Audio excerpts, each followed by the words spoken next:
You know me, I like to self-scout thyself, and within doing that, I was wrong, and I just want everybody out there to know. If you take that much time to explain every time you're wrong, our show is going to consist of you constantly talking about all the things you were wrong. You know what? Screw you for you. I think that's the first time I've been wrong in weeks. I'm never wrong, except when it comes to picking games, okay, and best bets. Yes, this asshole you see on the left of your screen, Mike Florio, is beating me. All right, let's get right to it. Michael, how are you? I haven't talked to you in an hour. You missed me? You okay? That was a quick turnaround by the folks in the back. That was an exchange that we had at some point late in PFT Live on Thursday morning when you apologized publicly to Matt Nagy and Mitchell Trubisky for doubting the legitimacy of the phony hip injury that was used as a pretext to get him off the field on Sunday night. So apparently he did have a hip injury, but I still am skeptical about whether or not that was the main reason or one of the main reasons for him being yanked. I think that's fair. And they were going to open up with your dog barking in the background. I told her to shut up, but I don't know. I like that one better. But either way, that doesn't matter. All right, here we go. Last week, just straight up, all right?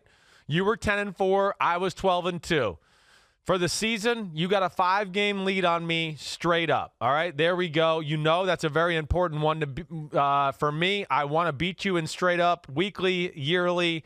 I feel like I'm going to do that this week. I'm going to gain ground. I just feel like you're going to be. How do you know? You have no idea what my picks are. I can have the exact same picks as you. Talking, I think you got a lot of idiot picks coming along. So I don't know. I'm just going to throw. You can shove it straight up your ass. All right, best bets, Florio.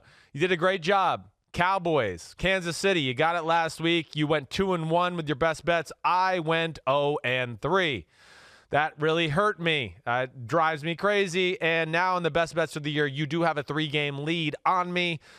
So Florio up by 5 straight up by 3 with our best bets. Who gives a crap about all the against the spread for the year kind of crap? And, sure, because you're getting your ass kicked. You don't care about it because you're down 12 games. You're down 12 games through 11 weeks. I would that never is embarrassing. bet any of those games, or I don't care, like I told you. Some of those games, first off, your best bets, man, you had a shamrock, a horseshoe, and a whole bunch of other things up your ass last week, okay?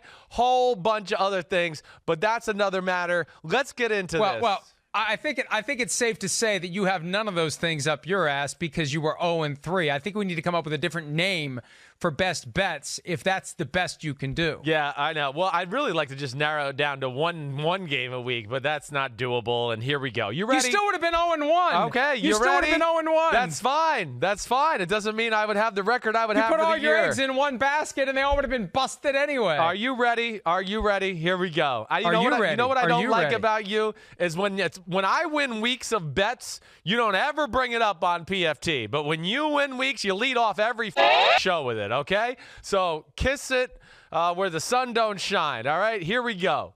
Colts, Texans. We got a good Thursday night game. Man, Thursday night games, I think we both agree, have been really fun and exciting, and we've had a good schedule this year. Colts at Texans. Texans favored by 3.5.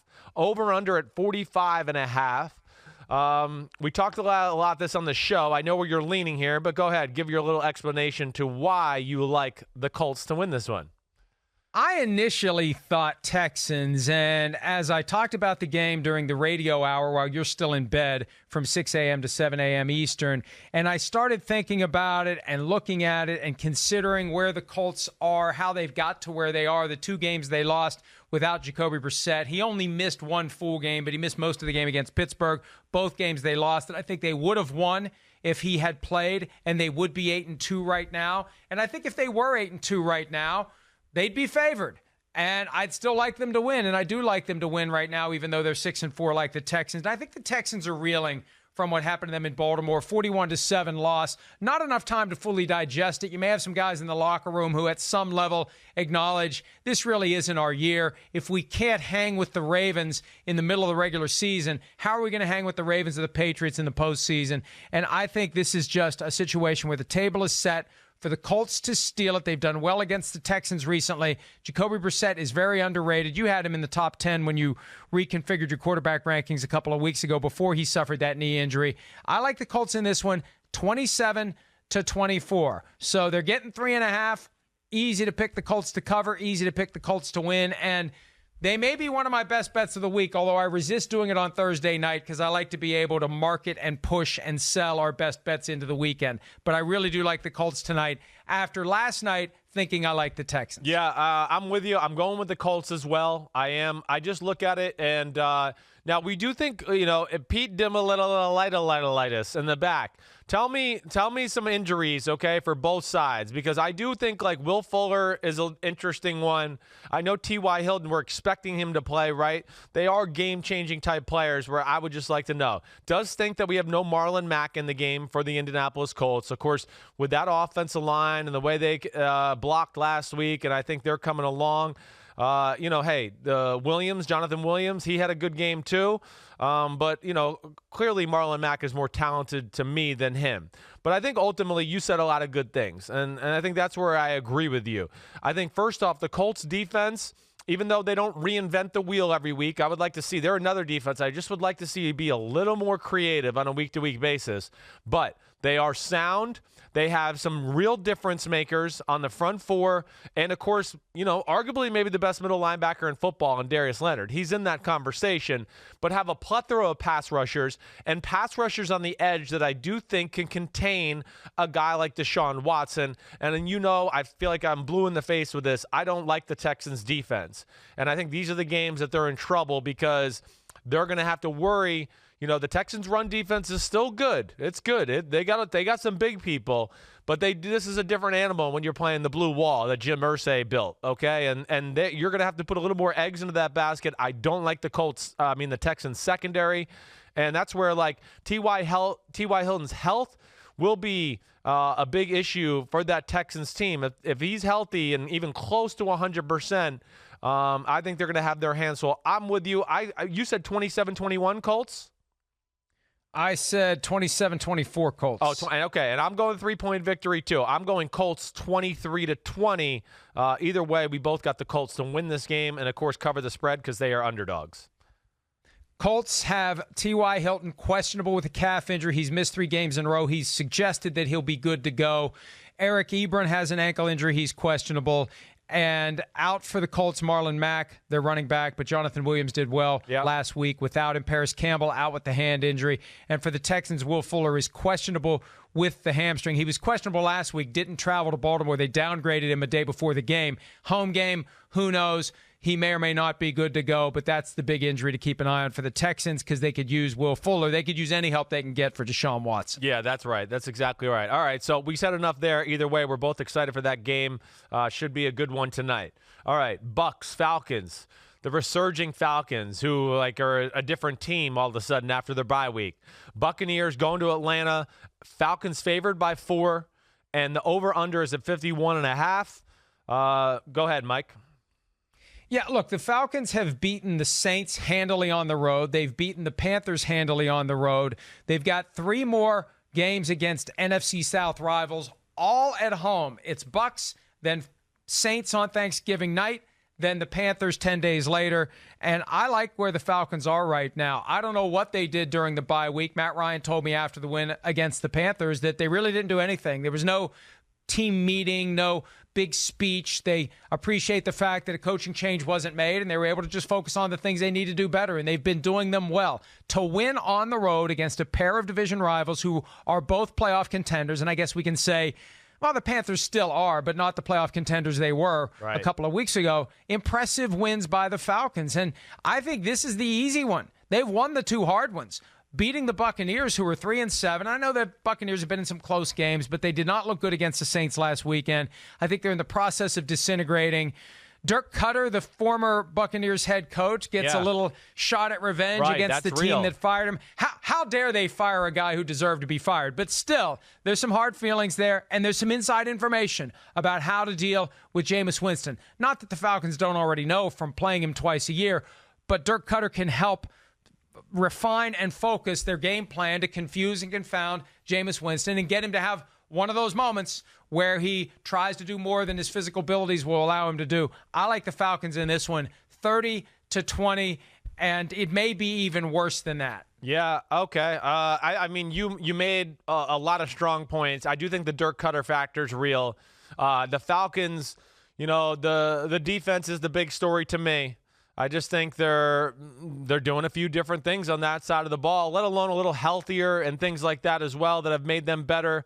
And then how can you really trust the Buccaneers? We know their run defense is good. Doesn't really matter, though, in this game. Atlanta's not like trying to run the ball. They just run the ball just to keep you off their back of the passing game. I have no faith in the Buccaneers' pass defense at all. It's so poorly coached. I don't even know what to say about it. There's people running wide open on a week-to-week basis. I question whether if the Buccaneers even watched the Saints game from the week before when the Falcons shut them down, because they took nothing from that matchup and let all the things that the Falcons took away against the Saints. The Buccaneers just said, well, it doesn't matter. And then, Kamara and Michael Thomas worked them underneath to death. So I'm with you. I'm going to make it a little closer because I do think this Buccaneers offense is still dangerous. But I'm going Falcons 30-24 with the win. They get their third in a row, and that's that. Anything else you want to say about that one? Now, the more I think about this one, the more I believe it's going to be a blowout win for the Falcons, and they're going to continue this late season, whatever it is, because the chances of making it to the playoffs, especially in the NFC, very, very thin. Yeah. But they're benefiting from this one week after another division rival, and they've got momentum now. And the Buccaneers, I feel like, are right on the edge of imploding, and this could be the thing that pushes them over the edge. Yeah, I'm with you. I'm with you all the way. Okay, Broncos, Bills. Broncos get the tough loss to your Minnesota Vikings. We know this Broncos defense is very good. I just want to make sure. They're what? A top 5 defense in football. They're number 4 defense in football. The Bills are the number 3 defense in football. In Buffalo, Bills are favored by 4, over under at 38.5. So the experts are not expecting a high-scoring game, which I wouldn't either. What do you think happens? Yeah, and I think we have to consider what happened to the Broncos last week, up 20-0, and it fell apart. How are they going to respond to that? Are they going to come out deflated and resigned to the fact that the 8th loss of the year is coming, or do they find a way to regroup and press the reset button? And I don't know that it really matters on the road against a Bills team that knows that it needs to rack up every win that it can as the stretch run arrives, because the schedule gets a lot more difficult for Buffalo. They can't afford to blow one here when they have the short week trip to Dallas for a Thanksgiving game. I like the Bills in this one, and a very close one. I look at that 38.5, and I haven't done an over-under best bet yet, but I don't see it anywhere close to 38 total points. I got 13-10 Buffalo. I just do not see plenty of points, although you went with the under last week with the Vikings-Broncos, and it blew up in your face. Yeah, Didn't you go with the under in that one? Yeah, Is that one of your best bets? I didn't think your Vikings defense was just going to shit down its leg and in the bet at the same time and just let, Cortland Sutton just moss them. Thank you for that every image. other throw. Yeah, thank you. They shit down their leg and in the bed. I don't think you can do it down your leg and in the bed at the same time unless you're standing up on your bed. Well, that's what I kind of envisioned it. Like you're getting into bed and you shit down your leg, and then you get into bed and you shit in the bed as well. It's kind of a double whammy. That's what they basically did. All right? Okay. Okay. So I think agreed on a lot of points there. I think it's going to be low scoring too. Actually, as I'm sitting here talking about it too, I might have given a few too many points in this game, but I'm going to stick with what I did. The Broncos offense, it is a little bit better with Brandon Allen as compared to Joe Flacco. And I think a part of that is because of the bootlegs and the things he does in that way. Cortland Sutton's coming on to be a superstar in the NFL. Noah Fant, the tight end, is coming on to be a superstar as well. I mean, they're mismatch nightmares. The thing that I don't think it matters in this game, the Bills aren't a team that matches up. So I don't know if the jump ball and the one-on-one balls that were so successful for the Broncos last week against the Vikings will necessarily carry over to the Buffalo Bills. It's tough to play up in Buffalo this time of the year. Buffalo's defense is phenomenal. I think Josh Allen and company got it going. Now, you're right. This Broncos defense is real. I do think that, the aggressive passing game with the Bills downfield, Josh Allen's ability to run the bootlegs a little bit, which we saw Kirk Cousins do to that Broncos defense in the fourth quarter, they'll be able to make just enough plays. I'm actually picking the Bills to win 23-13, but it was more because I don't know. I envision their defense getting one short field for their offense to where they got one cheap touchdown that way. So, like, I really have it like a 16-13 game where I think the Bills will get one short field type of turnover. But I do like the Bills in this one no matter what. And, yes, they will go into that Thanksgiving Day matchup against the Dallas Cowboys, which will be very fun. Anything else you'd like to add on that before we go to our next one? It's just funny when you say 23-13. That seems high scoring, and it's still under. Yeah, I know. really am thinking about picking the under, even though it's 38.5. How many times is the over/under now north of 40? I'm really thinking about taking the under in that game. Yeah, I hear you there, Slugger. I hear you. It's on my radar as well. I have it written down here with a bunch of question marks next to it. Okay, the G-Men versus the Bears. Okay, Giants at Bears. Bears favored by 6.5. Over under at 40.5. Of course, Trubisky, that whole thing. I think he's going to play. We don't know for sure. The Giants coming off a bye week. We know the Giants defense stinks. Mike, how do you think this one plays out? Yeah, look, even though the Giants had 2 weeks to get ready, their season is in free fall, and I just don't have a lot of faith in their offense or their defense. And I don't have a whole lot of faith in the Bears, but look, when these are the two teams that are playing against each other, somebody's got to win the game. And I think the Bears at home, we're getting toward late November, I feel like the Bears find a way to win, get to 5-6, which is inexplicable to think that they'd be that good when we look at them and view them as being so bad. 27-17 is the score I've picked. I don't think Saquon Barkley is fully healthy. I don't think he's going to be fully healthy all year long. Daniel Jones, there's enough tape out there now where Chuck Pagano and company can figure out how to shut him down. And the only reason the Bears' defense has regressed this year is because the offense is so bad. That's right. The defense is still very good, and if the offense can just keep it close, the defense can put the clamps on the Giants. So I like it 27-17, Bears over the Giants. Yep. Hey, Pete Dibble-litis. If there's anything injury-wise in any of these games, please get in my ear and let me know. Either way. Giants, Bears, you said a lot of the main points. I think you're actually being a little generous with the points in general. Here's one that, the over-under at 40.5. Again, I looked at it and I went, I don't know if you took defenses off the field when the Bears' offense is on and they could score 40 points by themselves. I don't know if they are really capable of doing that. The Giants' defense, as you mentioned, it does stink. There's no doubt about that.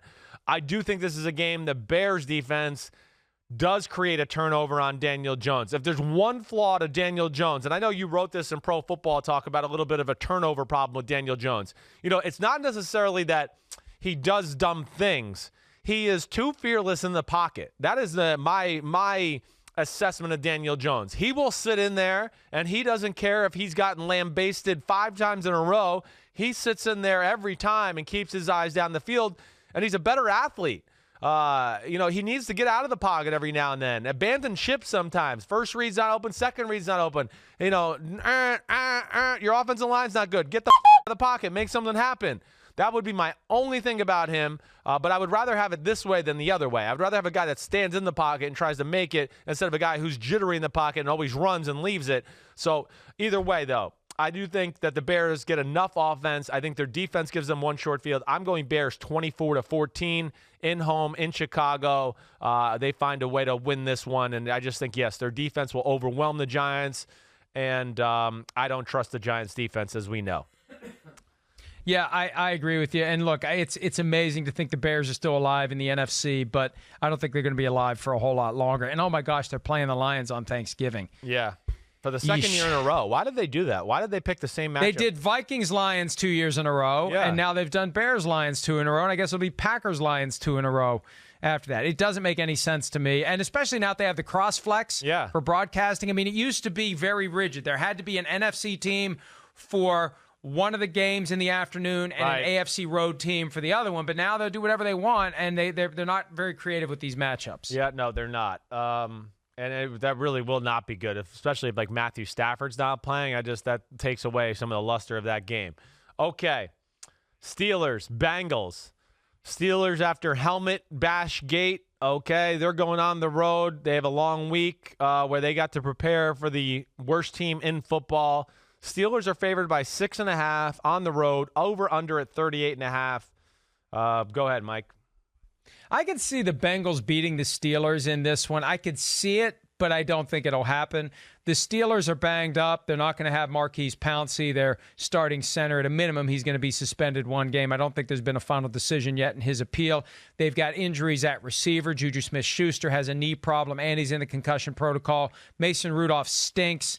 But the Bengals are as bad as any team we've seen since the 2017 Browns went 0-16. And, the Bengals still have 5 more shots at getting their only win of the season if they lose this one. And I think the Steelers can roll in there, take over the stadium with their fans, and get to 6-5 and stay alive in the hunt for a wild card berth. I think the AFC North title is a ship that has sailed, but the window is open to try to sneak in as a wild card. And I think the Steelers understand the importance of getting this victory, forgetting about that loss to the Browns while they reload to face the Browns next week at home. So I like the Steelers 24-16. It's one of those Steelers will find a way under the guidance of Mike Tomlin to make it happen, no matter how ugly it may look in the process. Ryan Finley being thrown to the wolves with that Steelers defense, and I think that should be enough to make a difference. Poor Ryan Finley. I mean, 2 out of his first 3 starts are against the Ravens and the Steelers.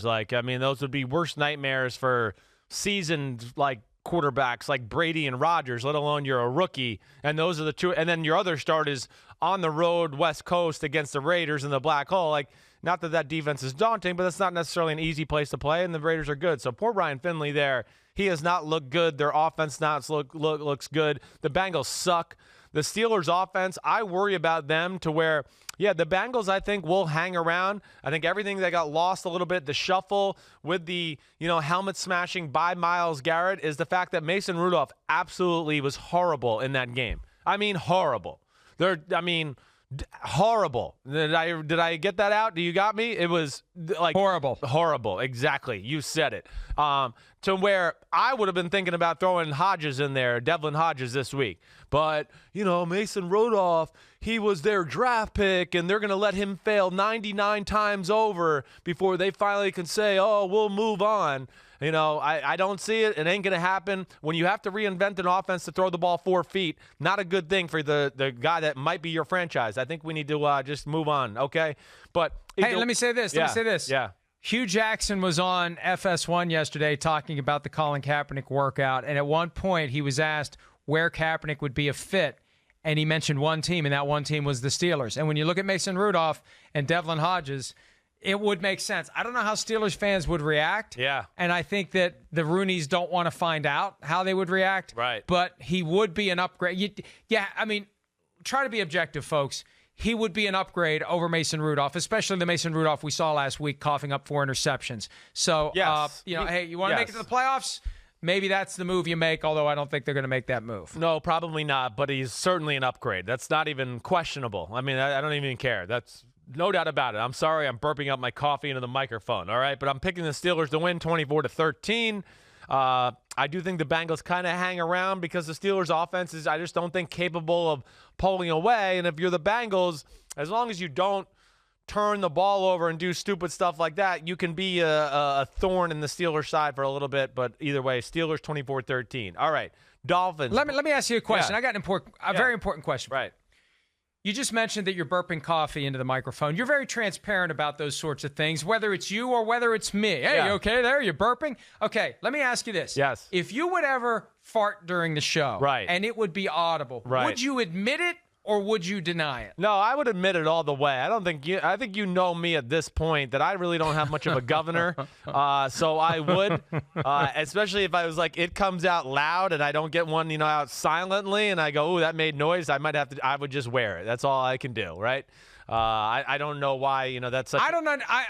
And I asked that because we've had a couple of incidents lately, right. and it was Mike Francesa and it was Eric Swalwell, and they're trying to say that it was Chris Matthews' mug going across the desk. Yeah. And go watch the video. And I've got my mug right now going across the desk. It does not sound like a fart. Yeah. It's a mug going across the desk. Right. And if I would ever do it and it would be heard, I am not commenting on whether or not I've ever done it and it not be heard, or whether or not I've done it and thought, I wonder if that was heard.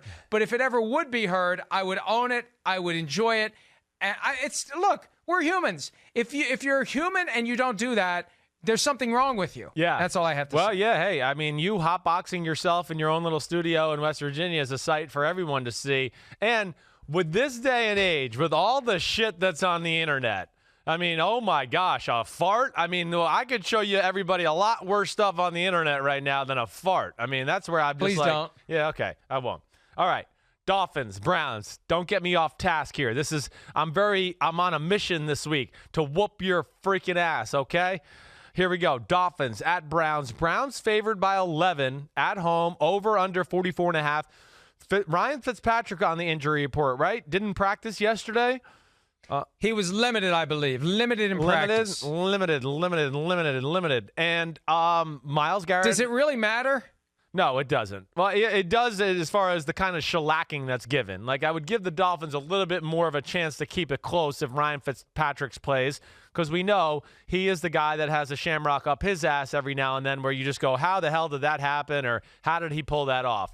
But go ahead. I think he has shamrock in his beard. Yeah. I think he's got a lot of stuff in that beard. Yeah. He does have a right shoulder and a right forearm injury. Look, the Browns are surging. They've won 2 in a row. This is their 3rd straight home game. They got the vertical stripes in the end zone, which apparently are far more effective than the horizontal stripes. They won't have Myles Garrett. They won't have Larry Ogunjobi, but they're good enough to beat the Dolphins. If they're serious about this, is one of those, if you're serious about being a playoff contender, you win this game. If you can't win this game, you're not a playoff contender. So this is a good litmus test, or as one of us once said, litmus test, on whether or not the Browns are a playoff contender. And it doesn't mean they definitely going to make it to the playoffs, but if they trip over their own 2 feet against the Dolphins, then they should just forget about 2019. I like them to win this game by the score of 30-13. I may be a little generous with the point margin there, but I like the Browns 30-13. Yeah, it does stink. Myles Garrett's not going to be there. Larry Ogunjobi's not going to be there.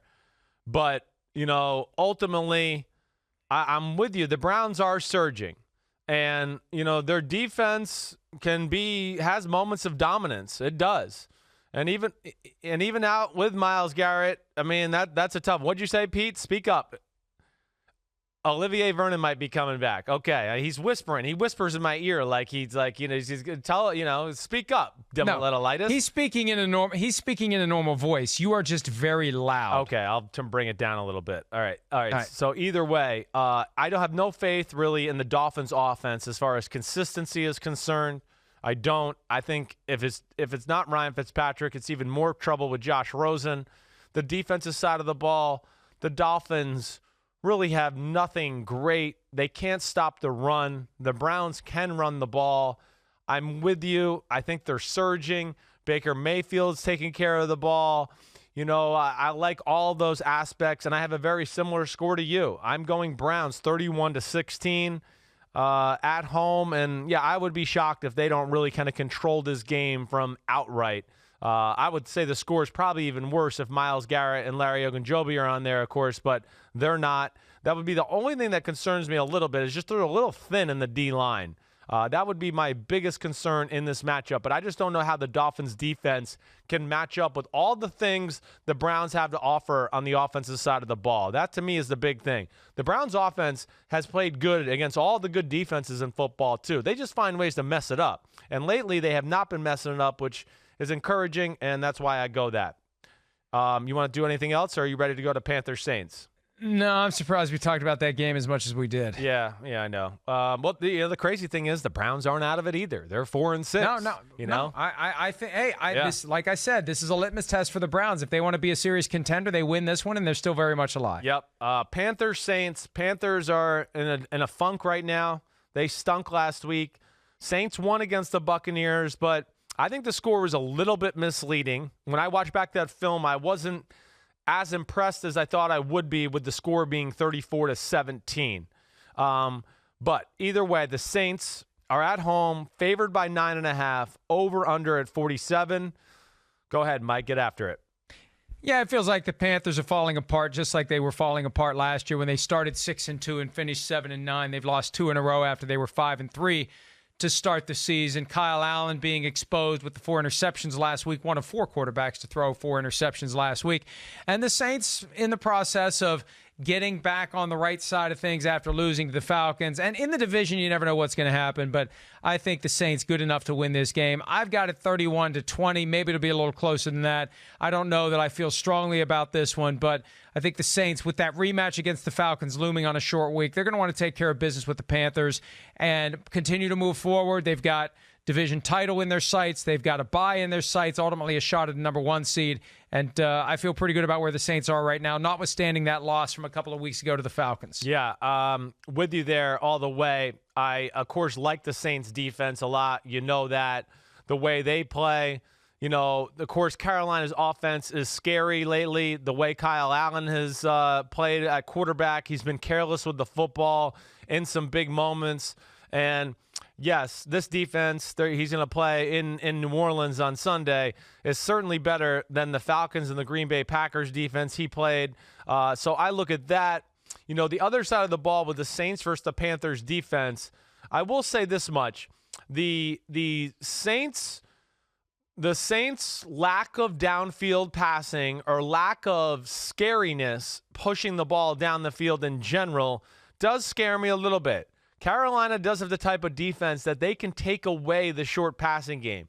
Because of Luke Kuechly and Shaq Thompson and the scheme they play in general, they can be tough on Michael Thomas, short over the middle, Alvin Kamara, short over the middle. So that's where it scares me a little bit. But either way, yeah, I'm going with the Saints here all the way. And you have an 11-point win. I got a 10-point win. I'm going Saints 27-17.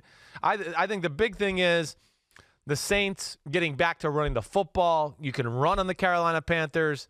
The Saints O-line, of course, is very good, even without Andrews Pete, and he'll be back in a few weeks, I believe, which will get them right for the playoffs. But I just think the Saints are too good of an overall football team, and I don't trust Carolina. I don't really trust their defense totally, and I definitely don't trust Kyle Allen right now. Raiders-Jets, you ready? I'm ready. All right, Raiders-Jets. I think this is kind of a sneaky good game. I mean, we know the Raiders are right there on the cusp of the playoffs. They're favored by 3, playing that dreaded 1 o'clock game Eastern time in New York. The Jets kind of got a little roll going right now. I'll throw this out to you here. We're expecting a lot of rain here Sunday in the New York tri-state area. So this game could be played in a pretty good downfall. I think we're looking at like high 30s, low 40s. It says 90% chance of rain. I was just looking at the weather earlier, and I happened to catch my eyes. But Raiders favored by 3, over under at 46.5. Go ahead, Mike. What do you think goes down here? 99% chance of precipitation on Sunday in New York. 53 is the high, 39 is the low. I like the Jets in this one. We saw what they did to the Cowboys at MetLife Stadium earlier this year. Now they've won 2 in a row. And the Raiders may be due for a little bit of a correction. We're assuming it's going to be 7-4 Raiders at the 7-4 Chiefs next week. This one's not going to be as easy as some think it will be. And look, the Raiders screwed around with the Bengals last week, 17-10. I guess I'm a little upset because the Raiders are one of my best bets to cover the 11-point spread, and they didn't. So I'm going to take it out on them this week, and I'm going to pick the Jets for spite. Yes, sometimes it comes down to spite. The Raiders screwed me last week. I would have been 3-0, and I do feel like it's time for a bit of a correction. And I like what the Jets are doing defensively. Yep. I like how they're using Jamal Adams. We've talked about that. He's at the line of scrimmage. He's creating havoc. Yep. He had 6 sacks in 3 games. 1, then 2, then 3. He's due for 4 this week. And this is the kind of thing that could get inside Derek Carr's head and really contribute to not a full-blown meltdown, but the kind of game that makes it hard for the Raiders to win. I like the Jets 20-17. I'm taking it. That's my upset special of the week. Raiders 3 points favorites. I think they're going to lose by 3, 20-17. Wow. So you bring up some interesting things. This is the first thing I'm going to say. Gregg Williams, the last few times he's had to face Jon Gruden, it has not been good. I got to think Gregg Williams is going to evaluate that. Like last year with the Cleveland Browns, the Raiders went up and down the field on Gregg Williams' Cleveland Brown defense. You know, I played for Jon Gruden. We played Gregg Williams that 2005 year where we went to the playoffs. We played him twice that year. We had a lot of what they did blitz-wise and the creative blitzes that Gregg Williams brings. We had a good plan of attack, and Gruden is obsessed with stopping that type of stuff. Well, I think the next chess move is Gregg Williams is a pretty smart guy. He's going to realize, like, especially after last year's game, he's got a beat on some of the things I'm going to do. I need to change it up a little. The Raiders, we know they're a run-first football team. Well, guess what? The Jets are one of the best run defenses in the game. They are. The Jets can, and a little bit is because of what you said. Jamal Adams is down there at the line of scrimmage. They do have a good amount of big people. And I'm just going to pull this up just to make sure I'm talking totally correctly here. I'm very correct. The Jets have the number 1 run defense in football. I knew it was really good. I didn't know it was number 1. So that, to me, is advantage Jets. Again, the Raiders defense is not special by any stretch of the imagination. They're like okay at stopping the run. They're below okay, below average as far as stopping the pass. And Sam Darnold and Gase, I think, got a little mojo going on the offensive side of the ball. I, too, am making this an upset. So I'm a little disappointed you picked this, you jerk, but I'm with you. I'm going Jets 20-17. I actually think who do you think the rain helps or hurts? I don't really know here. I think the Jets want to rely on throwing the ball a little bit more than the Raiders, so that scares me a little bit. But I do think ultimately the Raiders, coming from California, 1 o'clock Eastern time start, cold, rainy, wet day, it just all seems to line up to a blah performance by the Raiders, and that's why I go Jets. I'm with you there. Yeah, see, you can't kick my ass if we have all the same picks. And on this one, we have the exact same score of 20-17. I know. Well, you're my work wife, and that's just what happens when you're a married couple on TV and you're the wife and I'm the husband. I mean, that's what happens every now and then. It's a damn shame. Good job, work wife. All right, here we go. Seahawks. Sometimes the best move by me is just to shut up. Keep my mouth shut. Yeah, I know. Well, this day and age, that could be a scary comment. I hear you. So you might as well just shut up. You're right. I like that. I might have to say more things like that just to shut you up from now on. Here we go. Game of the day at 1 o'clock. I don't think there's any denying that. I'm pumped for this one. Seahawks off the bye week, off the 49ers win. They are going to Philadelphia again with that 1 o'clock Eastern time zone start. Eagles favored by 1.5 at home. Over under at 47.5. Mike, what do you think happens in this one? Backs against the wall Eagles are my favorite Eagles because they find a way to get the victory. And their backs weren't quite against the wall against the Patriots, but their backs are against the wall this week against the Seahawks. Seahawks had extra time to get ready. This game went from evening to 1 o'clock Eastern. It does screw things up a little bit for Seattle. We have great games in each of the 3 major windows on Sunday, each of the only 3 windows.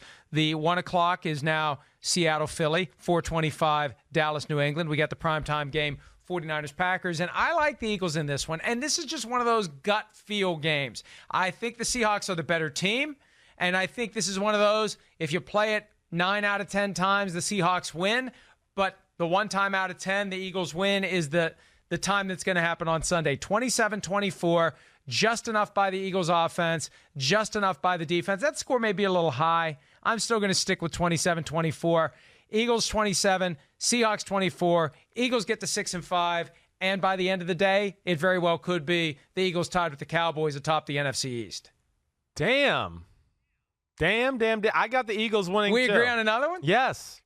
You're not going to catch me, Sims. Damn, I thought these were 2 games that you would go with the other team, but I'm with you. Backs against the wall, gut feeling, bye week by the Seahawks, Jadeveon Clowney on the injury report. I don't think Seattle's defensive line can overwhelm the Philadelphia Eagle O-line. It's a very good offensive line, and they're big and powerful.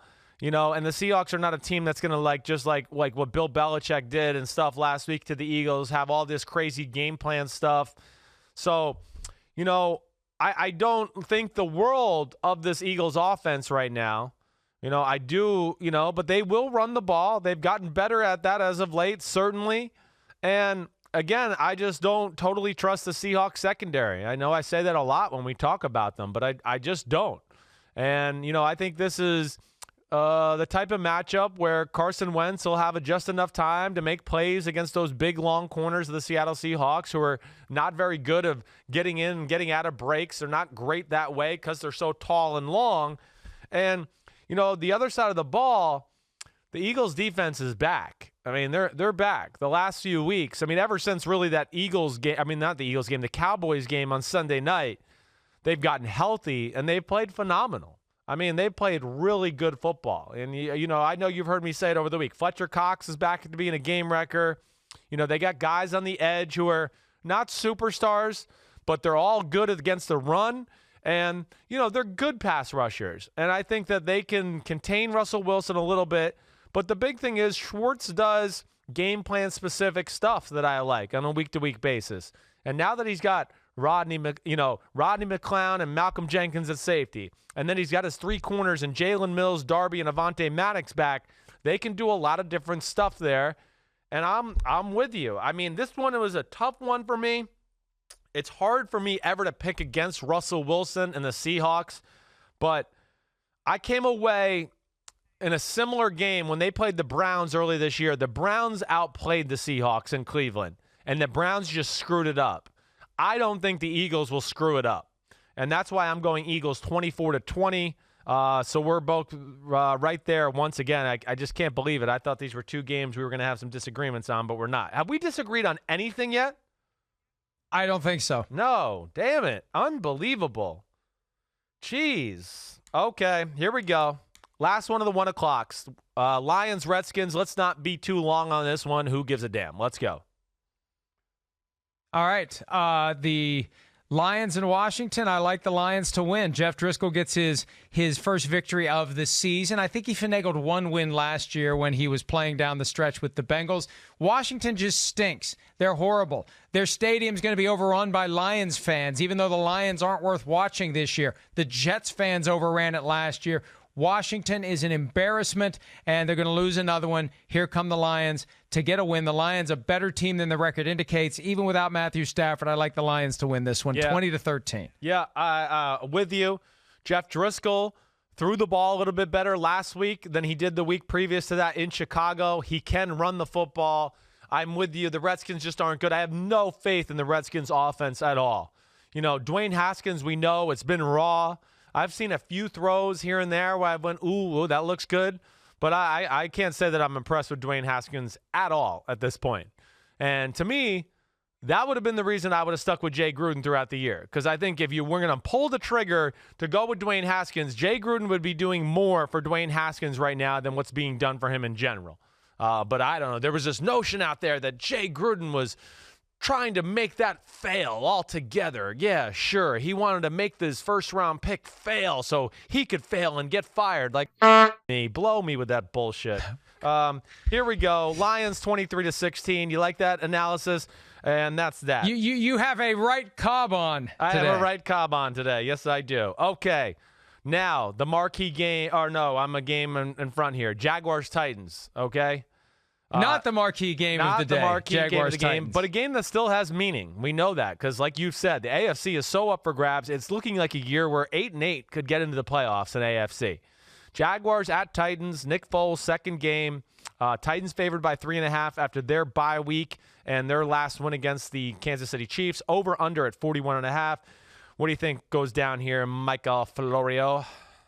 I've noticed over the years that I have a bad habit of picking teams to win or lose based upon my preseason predictions for how teams will finish. Yeah. I gave into that last week picking the Jaguars to beat the Colts. I should have picked the Colts to beat the Jaguars, but I want my pick of the Jaguars to win the division to be validated. I need to just start hedging. Yeah. I need to just start hedging. I like the Titans to win this one, although I think it'll be close, 23-21, a Titans kind of game, maybe a field goal made at the end of the game by the Titans or a field goal missed at the end of the game by the Jaguars, or maybe it'll be 21-21 and there'll be a 2-point conversion, one of those screwy things where the Jaguars are trying to kick the extra point to win it and the Titans block it and return it for a 2-pointer. Who knows?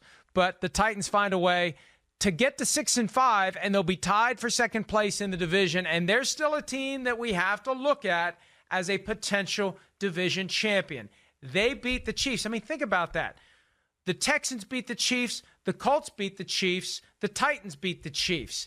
And the Chiefs should be very happy they're not in the AFC South. Seriously. But I like the Titans to win the game, which is going to potentially seal the fate of Doug Marrone and Tom Coughlin in Jacksonville. And, this Jaguars team all of a sudden not looking like a team that is going to be alive down the stretch. And I think Sunday's game pushes them closer to the official elimination of their playoff hopes. Yeah, agreed with you there. I'm going the Titans as well. The big reasons, I do think the Titans' run game is coming. I think it's coming along. Even in their loss 2 games ago to the Carolina Panthers, I don't think they ran the ball enough. But when they did, there was some plays there to be had. I still think, the Jaguars' run defense, as we saw last week, it's one of the worst run defenses in football. So I would be shocked, if the Tennessee Titans don't really try to pound the rock with Derrick Henry and do that. Also, am I right? Are they getting Corey Davis back this week in the pass game, too, to go along with it? I've liked what I've seen from Ryan Tannehill in the pass game. I do like that aspect of it. I worry about the Tennessee Titans' own pass defense. Nick Foles, his second game back, they should be a little bit better. Doug Marrone made the comment last week that, they got a little too pass happy in that Colts game. I do think that's very true. But Jarrell Casey, I believe he's back in the fold this week, too, as far as the defensive line of the Tennessee Titans. So I think this is a close game, but I'm going Titans to win 23-20 at home. And, yes, for them to stay right in the thick of things in the AFC playoff picture. Full participation in practice on Wednesday for Jarrell Casey, shoulder, and Corey Davis, hip. So they're both on track to be available come Sunday. Yep, and we both threaded the needle on that one, but I know we both don't really look at the spreads before we pick the games anyways.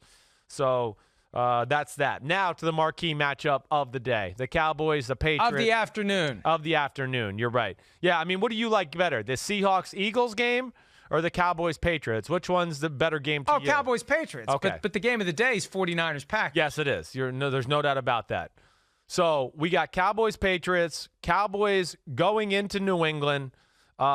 Patriots favored by 6.5 points, over under 46. Lead us off, Mike.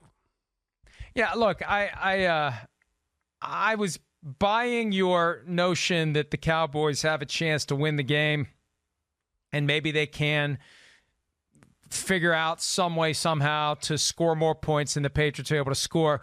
When we did the matchup draft, our Thursday matchup draft, and your first pick was Bill Belichick versus Kellen Moore, that's when it occurred to me that Kellen Moore is not ready to match wits with Bill Belichick, that Bill Belichick will know what to do to slow down that offense, take away Dak Prescott, beat up on Ezekiel Elliott. They have the defense to shut down the Cowboys offense, and they have the offense to do just enough. And I think this is going to be one of those game plans where they chew up the clock when they have the ball. They put more pressure on the Cowboys to force them to have a sense of urgency, get up by 7 or 10 points if they can, and then just put the clamps on the Cowboys offense. I like the Patriots to win this one. I've picked a close final score, 20-17.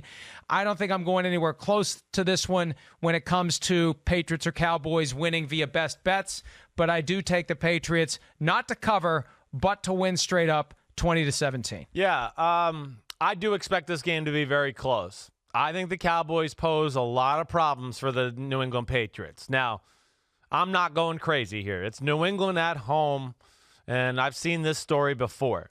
I do think this is the kind of game, though, that the Cowboys are going to look, they're used to going into a week of game planning, and they look at every team on film and go, we're better than them. That's what they do. This is going to be one of the few weeks this year they're going to look at the game film and go, I don't know if we're better than them.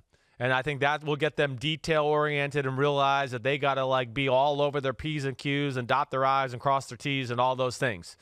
Now, again, the Patriots defense, they have not played an offense like this all year. Now, I know the Ravens offense was very good and posed problems for them. Dallas poses a different set of problems. Not only can they run the ball, but their pass game is more explosive than the Baltimore Ravens. And that's where it gets interesting to me.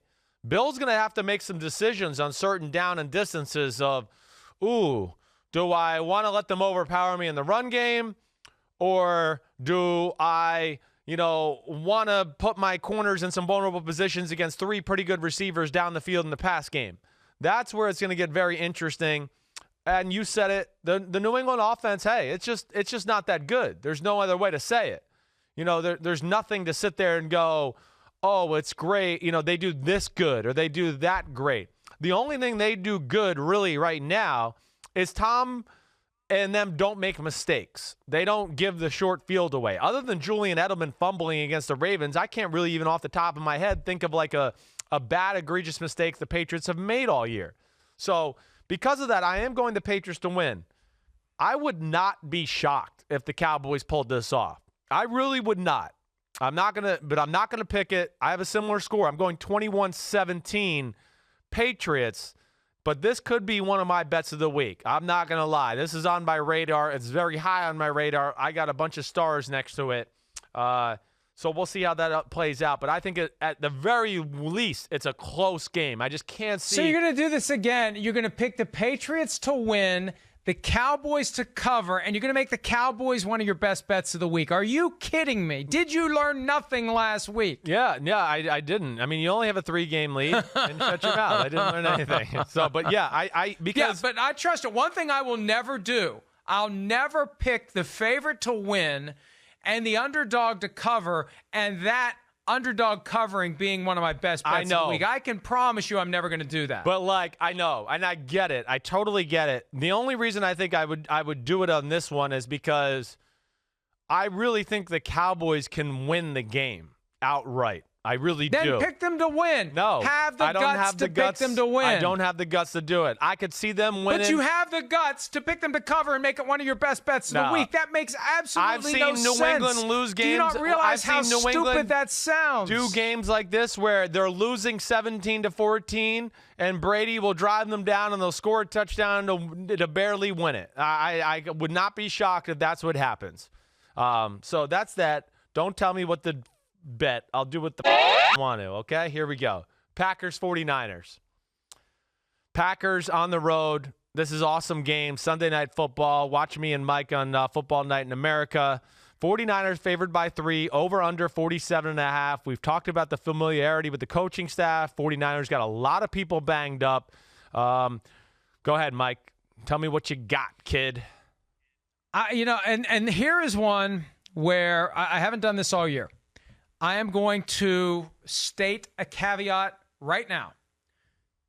I reserve the right to change my pick on a moment's notice. Oh, my gosh. Hey, you consider all the time I've never that you're going to change your pick. Never done it. All right, but you consider it. I'm reserving the right to do it because I want to know who's playing and who's not playing for the 49ers. I want to see the inactives. And I think that's fair. With all these guys who are injured, all these guys who are game-time decisions, George Kittle, Deebo Samuel, Emmanuel Sanders, Matt Breida, Dee Ford, Robbie Gould, I want to know who's playing and who's not playing. Yeah. For now, I got the Packers 27-23. Depending upon who's healthy, I may change my mind as we're getting ready to make our picks. But you don't get the benefit for this podcast. At Football Night in America, you can change it. That's good. But you don't get the benefit for this podcast. Okay. I'm just saying. Right. I'm not trying to play that game here. Okay. All right. I'm locking in for now based upon the information we have. Packers 27-23. They got 2 weeks to get ready, and they're back in California. And what happened the last time they were in California? They got beat by the Chargers. Yes. Aaron Rodgers got pissed off, called not anyone out specifically, but whoever was to blame knows who they are. Yep. And I think that he's guarding against the kind of ugliness that happened in L.A., happening in San Fran. He's coming back to his home area. The team that didn't draft him first overall in 2005. And, nobody holds a grudge like Aaron Rodgers. I just think this sets up for the Packers to win based upon the injury information we currently have. By Sunday night, I may feel differently. I just don't want anyone to call me out if I pick. I'm telling you now, I may pick the 49ers when we know whatever we know at 8:15 Eastern on Sunday. Yeah. For now, Packers, and I'll take the loss if the Packers end up losing the game, but I like the Packers by 4, 27-24. Yeah, well, the internet's a very compassionate place, so don't worry. I'm sure they'll love when you do that. I'm in a win-win situation. It's like Kyle Shanahan, the 49ers win. Yay, that's awesome. If it's Aaron Rodgers win, I get to go, oh, Aaron Rodgers. So, I feel win-win in this one no matter what. I think that I think Toradol will help a lot of these players play. They're going to get an extra 2 shots in the butt before this one, and they'll get out there somehow. I have no inside knowledge of that. I don't know. We'll see. I do think the 49ers are the better football team. I do think this is not a good matchup for the Packers. I don't. You'd mentioned it. They played against the Chargers. The 49ers run that same defensive scheme the Chargers run, except their defense is even better. So that scares me a little bit. Now, the injuries, to your point, it is scary for the 49ers. Man, if they're missing Deebo Samuels and Emmanuel Sanders and of course, no Kittle and no D Ford, that's a game changer. But I think regardless, I just don't trust the Packers defense. I can't see them stopping the run game of the 49ers. And because of their lack of run defense, people just run wide open in the pass game too much. I thought the Carolina Panthers outplayed Green Bay a few weeks ago up in Green Bay, and Kyle Allen just messed it up in a few points, and the Panthers just messed it up in a few points. So I'm going 49ers 27-20. I will not be changing my pick no matter what in Football Night in America. I've promised myself I wouldn't do that shit with the 49ers anymore. I don't know if I'm going to, maybe going to pick against them one more time this year. I'm not sure about that, but either way, I am taking 49ers 27-20. Yeah, you've said you're not going to pick against Aaron Rodgers. You've said you're not going to pick against the 49ers. You really are stuck here. Our first, and yep, I am stuck, and that's our first disagreement of the day. So that's unbelievable that we're at the second to last game of the week here, and we're doing that. All right. You're upset, aren't you? You've got no chance to. All I have to do is properly guess what you're going to pick, and I can shut you down, and you can't catch me. Yeah, good. That's fine. Yeah, just have fun doing that. All right. As I'm only 5 games back, and after that game, I'll only be 4 games back with a lot of weeks to play, so it's no problemo. All right, Ravens-Rams. Okay. Ravens going out to L.A. Rams offense sucks. We know that. Both defenses are really damn good. Ravens are en fuego. That means on fire in Spanish, in case you don't know, Mike. And Ravens favored by 3, over under 46.5. What goes down in the mind of Florio? I'm not ready to give up on the Ravens and their hot streak. They've won 6 in a row. They've been great ever since they went to Seattle. The Rams right now are not great, and it's not like the Rams have a tremendous home field advantage. Any Baltimore Ravens fans within a couple hundred miles of the LA Memorial Coliseum will be there on Monday night. It's the 52-week anniversary of the Rams-Chiefs game, and this time around, think about how potent the Rams offense was last year. If we had said 1 year ago that next year at this time, the Ravens offense will be significantly more potent than the Rams, people would have laughed us off of the microphone. Right. But right now, the Ravens offense is significantly better than the Rams. I don't have the faith in the Rams offense. I have the faith in the Ravens offense. And I look, as good as Aaron Donald is, he's not going to be able to get his hands on Lamar Jackson. Lamar Jackson is fantastic. Lamar Jackson is spectacular. And the Ravens will soar as long as he stays healthy. And I like the Ravens. And it should be a good game. I'm rooting for a great game. I'm rooting for something memorable. I got 30-23. And this is my rooting interest in watching a great game. I hope it's not a blowout. I hope it's a close game, but I like the Ravens to win by 7 points, 30-23. Yeah, I think it'll be a great game too. I am expecting that. 30-23. I'm shocked you went that high points wise. There's a few things that jump out to me. Both defenses are off the charts good for my money. The Ravens are the number 2 defense in football. Hey, one of the things we didn't mention about the Cowboys-Patriots game, it's the number 1 defense versus the number 1 offense in football. I'm sorry we didn't say that. We should have said that earlier. Either way, this game, it is all about the defenses to me. The Ravens, yes, they're 14th in football. They've been playing better than that as of late, certainly. I think some of those are early season statistics that are a little misleading. They've kind of been dominant. The Rams defense is for real. They can do it all. And you've heard me say, on the show today, I think Jalen Ramsey's ability to cover Hollywood Brown one-on-one and then let them do whatever they got to do with the 10 other guys to stop Lamar Jackson and the other creative things they do. Wade Phillips is the type of guy that can do that kind of stuff. So I think that's really intriguing. Now, the other side of the ball, Robert Woods, right? He's still not back with family or personal issues. I don't know if it's family or not, just personal issues. Correct. We still have no Brandon Cooks, right? Have we heard a word there? Anybody? Cooks is back. Cooks is back. Okay, that's big. Cooks is back. But again, the Rams offense it's not very good. And I don't know what other way to say it. And, to what you're saying, you never would have envisioned this, but it just tells you when you're a really good football team, the league studies you and what you do. And the Rams didn't stay one step ahead. They kind of went into the Super Bowl and went into the season like, oh, it didn't matter. We're just going to continue to do what we do. Yeah, well, what you do is shitty right now. That's all I can say about it. So I think this is a defensive struggle. And I'm going Ravens 20-16. I think it will be a fun game. I think these are two of the more physical teams in all of football, and I think that's where it's going to be a lot of fun. But I just think the Ravens are riding too high and a little too much of a well-rounded football team for this Los Angeles Rams. Yeah, I agree with you completely. Look, they beat the Bears last week, but it's only the Bears, and it was a sluggish game.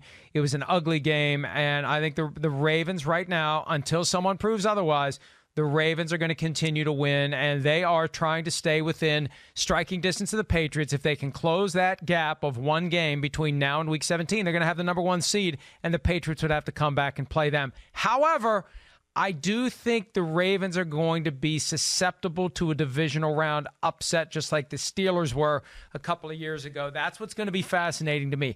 Can they focus? When they know the Patriots are waiting, can they focus on the Chiefs, the Colts, whoever it is that comes to town in the divisional round, if that's how it plays out? That's going to be one of the more fascinating divisional round games, assuming that it's still early, but I think that's where it's headed. It'll be the Ravens and Patriots playing at home divisional round weekend, and the Ravens are going to have to focus on taking care of business because it's going to be tempting to think about the Patriots. Yeah, I'm with you. I'm totally there with you. All right, now it's ready. It's ready to go. You ready to make our best bets here? I am ready. Do you know this is the first week all season you've picked against the Seahawks? Do you know that? It's the only game. I did not know that. Yeah, it's the only week so far that you haven't picked the Seahawks to win the football game. So that's interesting. We agreed on every pick except for our Packers 49ers game. That's the only one we've disagreed on, which is unbelievable to me. But let's do it. Best bets. Where are you going to lead off here?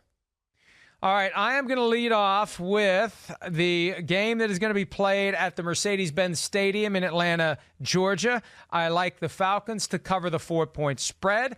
The spread is way too low. And it's funny, it wasn't all that long ago that I was jumping on whoever was playing the Falcons in Atlanta. It was the Rams one week, the Seahawks the next. They both took care of me and covered. I like the Falcons to cover the 4-point spread against the Buccaneers. Buccaneers on the verge of falling apart. Falcons have won 2 in a row on the road against better teams than the Buccaneers. This one could get ugly, especially because Dirk Koetter, the offensive coordinator in Atlanta, has inside information about the Buccaneers roster and, more importantly, about Jameis Winston and what's going on in here when he tries to do too much, how to bait him into those situations where he tries to do more than he physically is able of doing. I like this one a lot. If there was only one, this is my one.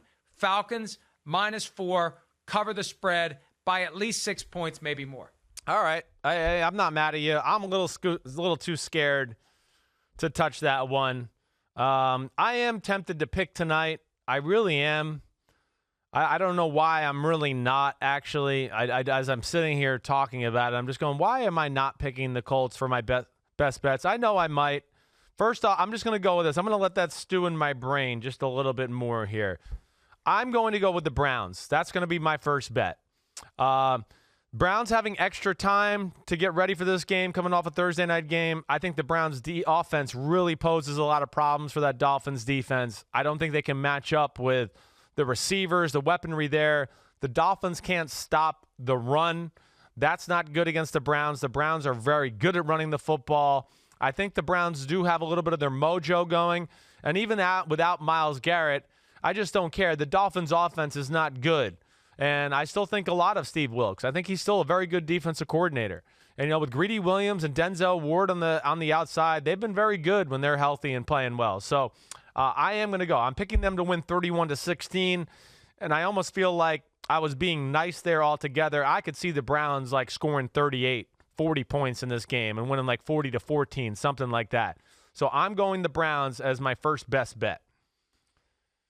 All right, my second best bet, we're going to go to the Monday night game. The Baltimore Ravens giving 3 points in L.A. against a Rams team that is not as good as it was last year, not even close. The Ravens surging. The Ravens have that team of destiny vibe to them.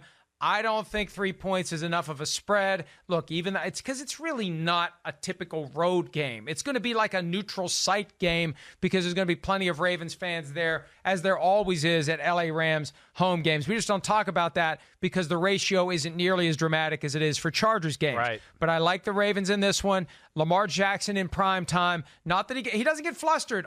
Every game's the same to him. He's just going to show up and he's going to play and he's going to dazzle you and he's going to kick your ass, and he's done it 6 weeks in a row. I still don't know how they lost to the Ravens, but they did. Or the Browns, rather. The Ravens win again. They beat the Rams. They cover the spread of 3 points by at least 7. Yeah, okay. I hear you. I don't think it'll be that many points, but I'm going to make that my best bet, and I'm going the under. I'm going back with my over-under thing. I'm 1-1 with my over-under calls. I'm going back 46.5 points. I just don't see that happening in this game.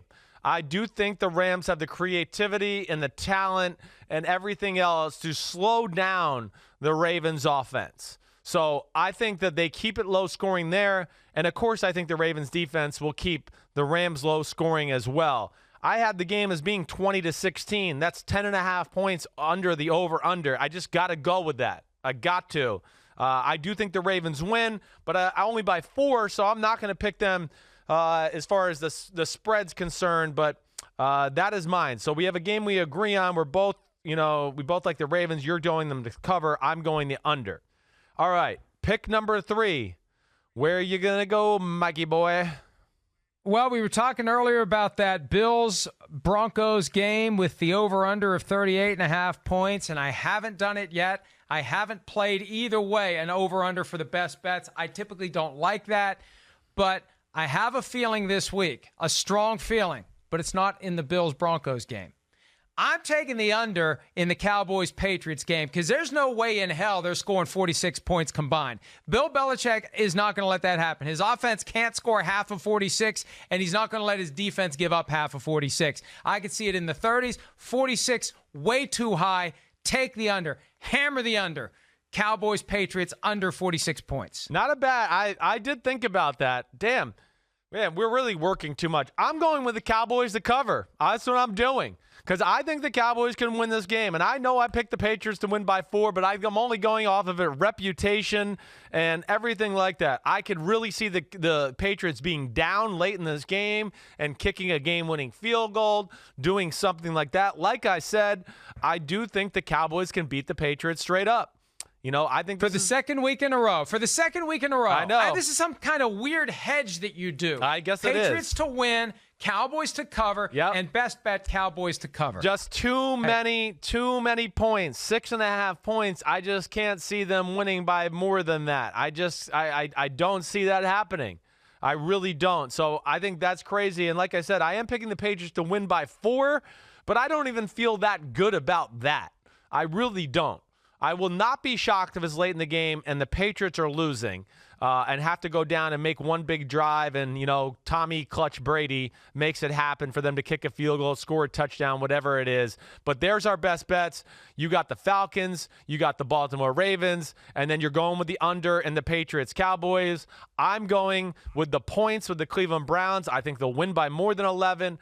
I'm going with the under in the Ravens-Rams game, and then I am taking Dallas to cover the 6.5 points that they are getting against the New England Patriots. That is that. Mike, good shit. Way to go. Good podcast. Hey, you happy? Everything good? I'm happy. Enjoy your Friday off. I know you'll be relaxing and laying around and not doing anything, and then you'll be refreshed and ready to go come Sunday. Oh, don't give the middle finger. She's going to have to blur it in the back. I'm leaving it right there, Kristen, so you can blur it in one spot. At least I'm not moving it around, all right? Just put a big emoji there. Okay. See, they're telling me it does make it easier. If you do that and move it around. Yes, See, like I'm you not did. doing that, though. But you're an asshole. I didn't. I'm just doing this. I'll be at Notre Dame. That'll be a good one. And hope everybody enjoyed the PFT PM Chris Sims Unbuttoned collaboration. Not to say our bets are going to be right, but listen to our information. We give a lot of good information. Watch out for Kyle Rudolph. I have commissioned him to kick your ass on my behalf. Oh, okay, I will. I'll watch out for him. I got to watch out for him and the refs. As you know, I have a history with the refs. All right, Mike, you the man. I'll see you Sunday. Peace out, dude. Later.